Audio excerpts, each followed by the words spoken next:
நம்ம குழந்தைங்களும் நம்மளும் வந்து எலும்புகள் நல்லா ஸ்ட்ராங்காக இருக்கணும். கண்டிப்பாக வந்து உங்கள வெயிட்டுக்கு ஏற்ற மாதிரி நீங்கள் ப்ரோட்டீன் கண்டிப்பாக எடுக்கணும். அப்படி இல்லைன்னா எலும்பு தேய்மானம் சீக்கிரமாக நடந்துரும். அதுக்கப்புறம் அப்படி நம்ம ப்ரோட்டீன் எடுக்கலைன்னா நம்ம எலும்புகள்லேருந்து ப்ரோட்டீனை வந்து உறிஞ்சி எடுத்துக்கும். ஃபார் எக்ஸாம்பிள் நீங்கள் 60 கேஜி இருக்கிறீங்கன்னா கண்டிப்பாக 60 கிராம் ஆஃப் ப்ரோட்டீன் கண்டிப்பாக டெய்லி எடுக்கணும். இந்த 60 கிராமை வந்து எப்படியும் பருப்பு வகைகள் அப்படி இல்லைன்னா சிக்கன் அந்த மாதிரி எக்கு அப்படி எடுத்துக்கோங்க. அதுக்கு முன்னாடி சேனலுக்கு ஃபஸ்ட் டைம் வரீங்கன்னா சப்ஸ்கிரைப் பண்ணிவிட்டு பாருங்கள். இன்றைக்கி வந்து ஹை ப்ரோட்டீன் ரிச் 2 ஸ்நாக்ஸ் செய்ய போகிறோம். ஒன்று வந்து வடை செய்ய போகிறோம், இன்னொன்று வந்து கட்லெட் செய்ய போகிறோம். ரெண்டும் எப்படி செய்கிறது பார்க்கலாம் வாங்க. ஃபஸ்ட்டு வந்து 1 கப்பு வந்து ஹை ப்ரோட்டீன் இருக்கிற சன்னா டால், அதாவது மூக்கடலை வந்து எடுத்துகிட்டு 1 மணி நேரம் ஊற வச்சு எடுத்துக்கிட்டேன். அது கூட வந்து 1 கப்பு வந்து நவதானியங்கள் சூப்பர் மார்க்கெட்டில் இருந்துச்சு, அதாவது அந்த நவதானியங்களை 1 கப்பு நல்லா வாஷ் பண்ணி எடுத்துக்கிட்டேன். அதுக்கப்புறம் 1 கப்பு வந்து முளை கட்டின பச்சை பயிர் வீட்டிலே முளை கட்டி வச்சுருந்தேன். இது எல்லாத்தையும் போட்டு நல்லா வாஷ் பண்ணி எடுத்துக்கிட்டேன். இப்போ நல்லா வாட்டரெல்லாம் ட்ரெயின் பண்ணிவிட்டு நான் எதுவுமே ஊற வைக்கல, ஜஸ்ட்டு சன்னா டால் மூக்கடலை மட்டும் 1 மணி நேரம் ஊற வச்ச அவ்வளோதான். அப்புறமா 1/2 டீஸ்பூன் கல்லுப்பு போட்டு நல்லா கொரன்னு அரைச்சி எடுத்துன்னு வந்துட்டேன். உங்களுக்கு வேணும்னா 2 வாட்டி கூட மிக்சியில் அரைச்சிக்கோங்க. என்னோடய பெரிய மிக்சி ஜார் இருந்ததுனால நான் வந்து கொரன்னு கண்டிப்பாக அரைக்கணும், அப்போ தான் வந்து டேஸ்ட் வந்து நல்லாயிருக்கும். ஒன்றும் பாதி அந்த வடையில் வந்து நறுக்குன்னு அங்கங்கே டேஸ்ட்டு சூப்பராக இருக்கும். இது கூட பார்த்திங்கன்னா நம்ம 1 கப்பு இப்போது அரைச்சி எடுத்துக்கிட்டு வந்துட்டோம். அது கூட 3 பட்டை, அதுக்கப்புறம் 3 காஞ்ச மிளகாய் உங்கள் காரத்துக்கு ஏற்ப எடுத்துக்கோங்க. 1 டீஸ்பூன் வந்து சோம்பு, 2 வந்து க்ளோவ்ஸ் அதாவது லவங்கம், 1 புதினா இலை, அப்புறமா 1/4 கப்பு இருக்கும் டீஸ்பூன் வெளில பார்த்திங்கன்னா 3 டீஸ்பூன் பொட்டுக்கடலை, அப்புறம் 4-5 பல்லு பூண்டு, 2 இன்ச் இஞ்சி எல்லாத்தையும் போட்டுட்டு இப்போ மிக்சியில் நைஸாக அரைச்சிக்கோங்க. சப்போஸ் உங்களுக்கு புதினா ஃப்ளேவர் வந்து அதில் போடணும் அப்படி நினச்சிங்கன்னா அரைக்கிறதுக்கு போடாமல் நீங்கள் மிக்ஸ் பண்ணிக்கோங்க. அதில் இப்போ நம்ம அரைச்சி வச்சுருக்கோம் இல்லையா அந்த பருப்புகள் கொரன்ட்டு, அது கூட பார்த்தீங்கன்னா நம்ம இப்போ அரைச்சி வச்சுருக்கோம் பாருங்கள், அந்த பொட்டுக்கடலை, காஞ்ச மிளகா, பட்டை, லவங்கம், புதினா எல்லாத்தையும் போட்டு அது கூட வந்து 1 கப்பு அரிசி மாவு கொரன்னு இருக்கிறதுக்காக பொறன்னு நல்லா வரும். அதுக்காக பொடியாக நறுக்கின கொத்தமல்லி, கருவேப்பிலை ஆட் பண்ணிக்கிட்டேன். அது கூட 1 கப்பு பார்த்திங்கன்னா வெங்காயம் நல்லா சாப்பரில் சாப் பண்ணி எடுத்துக்கிட்டேன். இது எல்லாத்தையும் வந்து நல்லா மிக்ஸ் பண்ணிக்கிட்டேன். இப்போ நான் கடலை மாவுக்கு பதில் தான் நம்ம வந்து பொட்டுக்கடலை ஆட் பண்ணியிருக்கோம் அந்த டேஸ்ட் வரத்துக்காக. இப்போ எல்லாத்தையும் நல்லா ஈவனாக மிக்ஸ் பண்ணிக்கோங்க. நம்ம வடை மாவு எப்படி நம்ம இருக்கணுமோ டைட்டாக இருக்கணும். முக்கியமாக வந்து சில டைமில் அரைச்சிட்டு வெங்காயத்தை போட்டு வச்சிட்டிங்கன்னா தண்ணி விட்டுரும். நீங்கள் எப்போ வந்து செய்ய போகிறீங்களோ அப்போ மட்டும் வெங்காயம் ஆட் பண்ணிக்கோங்க. அப்போ தான் வந்து தண்ணி விடாது, மாவு லூஸ் ஆகாது. எப்போவுமே மாவு வந்து டைட்டாக இருந்துச்சுன்னா உங்களுக்கு செய்கிறதுக்கும் ஈஸி, அதாவது வடை திரட்டுறதுக்கும் ஈஸி, அப்புறமா எண்ணெயும் குடிக்காது. இப்போ வந்து ஆயில் நல்லா ஹை ஃப்ளேமில் காய வச்சுக்கோங்க. மீடியம் ஃப்ளேமில் வச்சுட்டு அதுக்கப்புறமா வடையை போடுங்க. இது மெயினாக வந்து மீடியம் ஃப்ளேமில் தான் வந்து குக் ஆகணும். கிட்டத்தட்ட ஒரு 5 to 7 மினிட்ஸ் நல்லா குக் ஆனால் கோல்டன் ப்ரௌனில் வரும். பட் அந்த கோல்டன் ப்ரௌனுக்கு அடுத்த ஸ்டேஜ் பார்த்திங்கன்னா கொஞ்சம் லைட் ப்ரௌனாக வரும். அந்த ஸ்டேஜில் எடுத்திங்கன்னா நல்லா மொறுன்னு இருக்கும், ப்ளஸ் டேஸ்ட்டு கூட நல்லாயிருக்கும். இப்போ பார்த்திங்கன்னா லைட் கோல்டன் ப்ரௌனில் வந்துட்டுருக்கு பாருங்கள். இதுக்கு அடுத்த ஸ்டேஜ் வந்து கொஞ்சம் கலர் மாட விடுங்க. அப்போ தான் அந்த ஆனியன்லாம் வந்து சூப்பராக ஆயிலில் குக் ஆகி அது ஒரு டேஸ்ட் நல்லாயிருக்கும். இது கூட பார்த்திங்கன்னா தேங்காய் சட்னி வச்சு சாப்பிடலாம். அப்படி இல்லைன்னா நம்ம வந்து அப்படியே ப்ளெயினாக கூட சாப்பிடலாம், டேஸ்ட்டு சூப்பராக இருக்கும்.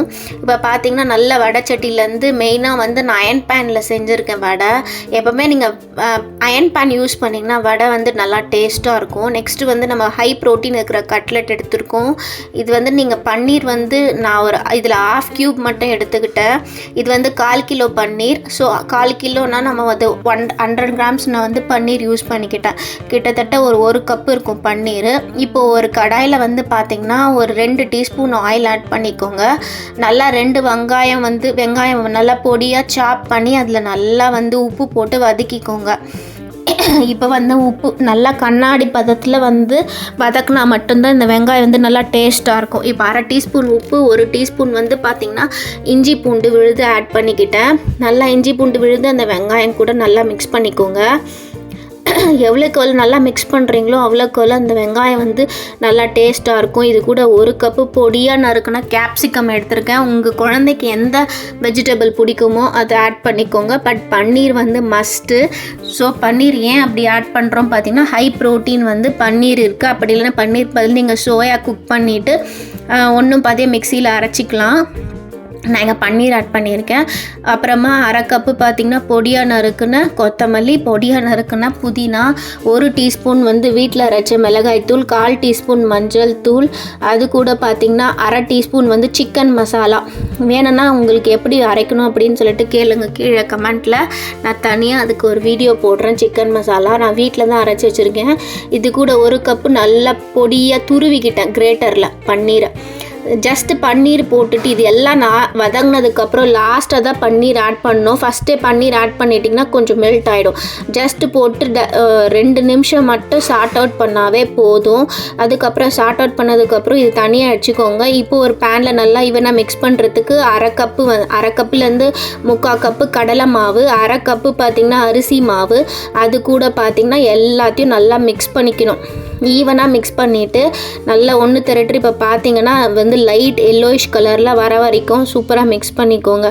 தண்ணியே விடாது. இந்த மாதிரி திக்காக இருந்துச்சுன்னா உங்களுக்கு கட்லெட் வந்து பிரேக் ஆகாமல் வரும். சப்போஸ் நீங்கள் லைட்டாக வாட்டர் ஆயிடுச்சுன்னா இன்னும் கொஞ்சம் அரிசி மாவு வேணும்னா ஆட் பண்ணிக்கோங்க. இப்போ பார்த்திங்கன்னா நல்லா இது எல்லாமே வந்து ஆல்ரெடி ஆஃப் குக் பண்ணியாச்சு. ஏன்னா வந்து கேப்சிகம் எல்லாம் சார்ட் அவுட் பண்ணி நல்லா குக் பண்ணதுக்கப்புறம் தான் நம்ம பன்னீர் ஆட் பண்ணியிருக்கோம். ஸோ ஒரு 5 மினிட்ஸ் மீடியம் ஃப்ளேமில் குக் பண்ணாவே இது போதுமானது. கட்லெட் தான் உங்களுக்கு வேணும். உங்கள் குழந்தைங்க வந்து கட்லெட் சாப்பிட மாட்டாங்கன்னு நினச்சிங்கன்னா ஆயிலில் கூட டீப் ஃப்ரை பண்ணி வடை மாதிரி கூட செஞ்சு கொடுக்கலாம். நான் வந்து சரி டெய்லி அதுதான் வந்து நம்ம ஆயிலில் ஃப்ரை பண்ணி எடுக்கிறோம்ல, சரி இதுவாது கட்லெட் பண்ணி கொடுத்தா டேஸ்ட்டாக சாப்பிடுவாங்க. சாஸ் வச்சு கொடுத்துட்டிங்கன்னா நல்லா இஷ்டமாக சாப்பிடுவாங்க. இந்த மாதிரி கையில் வச்சு வடை மாதிரி திரட்டி வச்சுக்கோங்க ஃபஸ்ட்டு.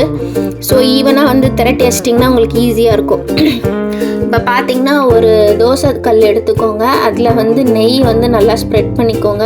உங்கள் குழந்தைக்கு நெய் வேணும்னா நெய் ஆட் பண்ணிக்கோங்க. அப்படி இல்லைன்னா ஆயில் ஸ்ப்ரெட் பண்ணிவிட்டு இந்த வடை மாதிரி திரட்டினதை வந்து அது கூட ஆயில் கொஞ்சம் ஆட் பண்ணிக்கோங்க.